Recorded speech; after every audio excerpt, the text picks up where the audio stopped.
Welcome. Today, we're diving into how to efficiently update the Discord app on your PC.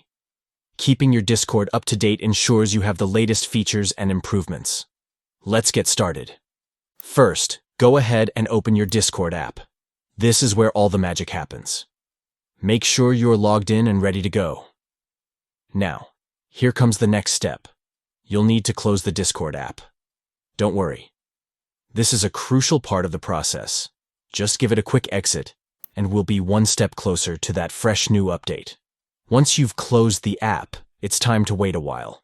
This step might seem simple, but it's essential. Allow a minute or two for Discord's update system to breathe, so to speak. After you've waited, it's time to reopen Discord. Here's the cool part. Discord automatically checks for updates each time you restart the app. So, when you open it back up, the app will do a quick check and apply any available updates automatically. And there you have it. You've successfully updated Discord on your PC. Remember, keeping your app updated is key for the best experience and features. If you found this guide helpful, don't forget to like and subscribe for more tips on using your favorite apps. Happy chatting!